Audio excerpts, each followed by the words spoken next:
Au Mali, au Burkina Faso et au Niger, plus de 3,3 millions de personnes ont déjà fui leur habitation durant ces 4 dernières années en raison des conflits incessants et exacerbés par le changement climatique, selon le Haut Commissariat des Nations Unies pour les réfugiés HCR. Ces 3 pays comptent plus de 2,8 millions de déplacés internes et il y a des mouvements transfrontaliers accrus qui témoignent d'une aggravation de la crise, souligne l'institution onusienne. Selon ces données, il y a actuellement plus de 200 000 réfugiés maliens en Mauritanie, 130 000 au Niger et près de 40 000 au Burkina Faso, ainsi que 50 000 qui ont fui vers l'Algérie mais n'ont pas accès aux procédures d'asile. Dans le même temps, le Mali accueille environ 94 000 réfugiés, principalement originaires du Burkina Faso, du Niger et de la Mauritanie, tout en étant confronté à plus de 354 000 personnes déplacées à l'intérieur du pays.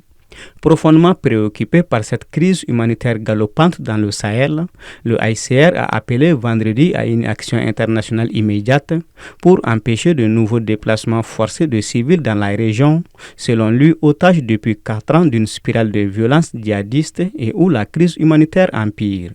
Alpha Seydiba, son porte-parole pour l'Afrique de l'Ouest et du Centre, a déclaré lors d'une conférence de presse à Genève, je cite, « La situation sécuritaire dans le Sahel central est volatile et oblige les gens à fuir leur maison pour se mettre en sécurité et à l'abri. » Fin de citation.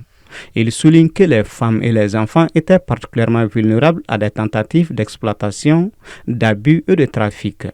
Toujours selon l'institution onusienne, le manque d'abris adéquats, d'eau potable et d'hygiène aggrave les conditions de vie difficiles de ces personnes, tandis que l'insécurité persistante les empêche de rentrer chez elles. Depuis 2012, ces pays du Sahel sont confrontés à des violences des groupes affiliés à Al-Qaïda et au groupe État islamique, ainsi que celles du banditisme. Cependant, pour couvrir les besoins humanitaires les plus urgents au Mali, au Burkina Faso, au Niger, en Mauritanie et dans les pays du Golfe de Guinée, le HCR chiffre ses besoins à 443,5 millions de dollars.